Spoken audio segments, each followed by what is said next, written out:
It's the Church of Jesus Christ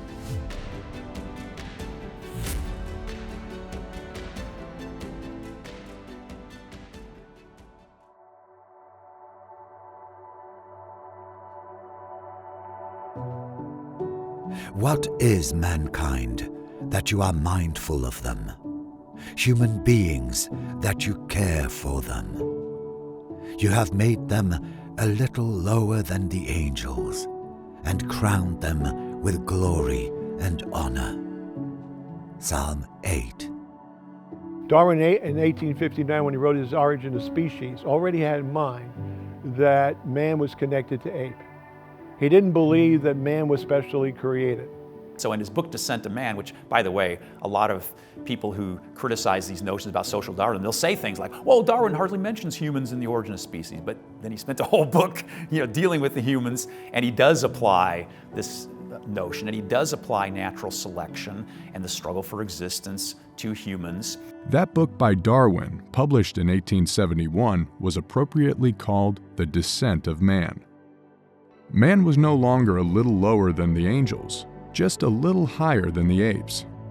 We bear the mark of the divine. God created us separately, and we are sacred, unlike the rest of creation. There is a firewall between us and the rest of creation. Now, when evolution came along and Darwin proposed the theory, it was pounced upon with alacrity, not by the scientists, but by the social sciences and by the liberal arts. Because, as Aldous Huxley put it so beautifully, he said, well, of course we accepted it.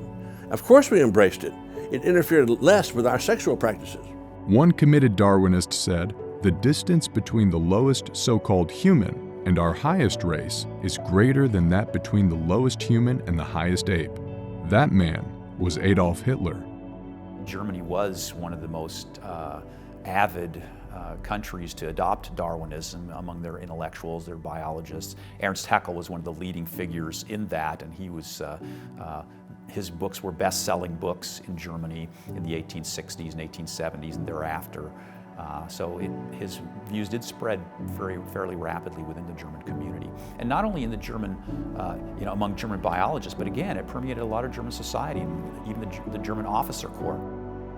The support which I receive from Germany is my chief ground for hoping that our views will ultimately prevail. Charles Darwin. But what is humanity in a Darwinian world? And so they try to make that kind of a distinction.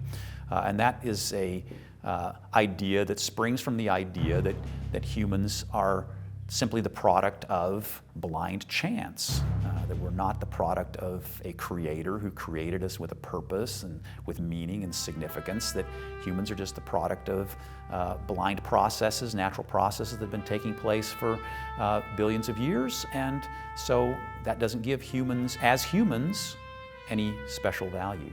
Hitler rejected Christianity, which he called the heaviest blow that ever struck humanity, and instead embraced a Darwinian view of favored races of the strong, lording it over the weak, or even eliminating the weak.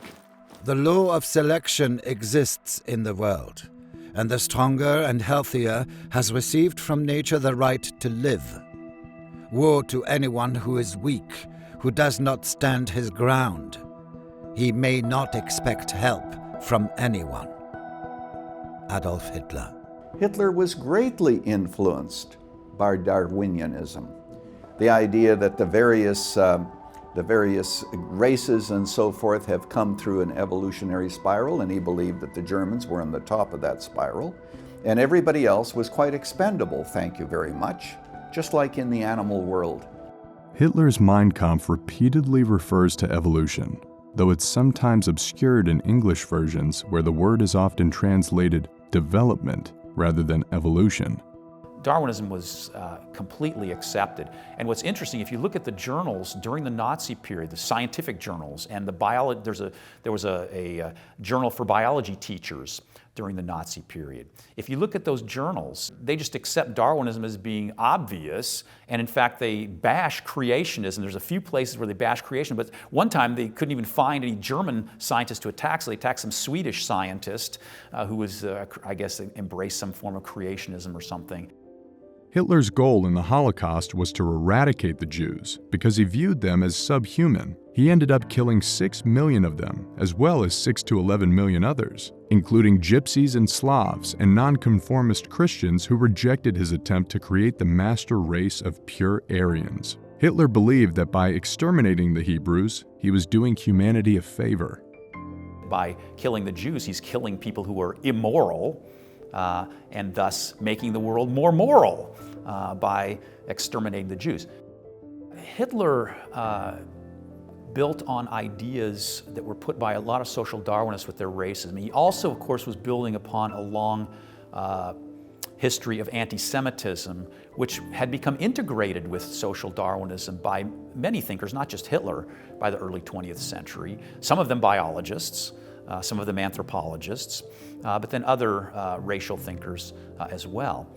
And so he believed that these various inferior races needed to be supplanted one way or another.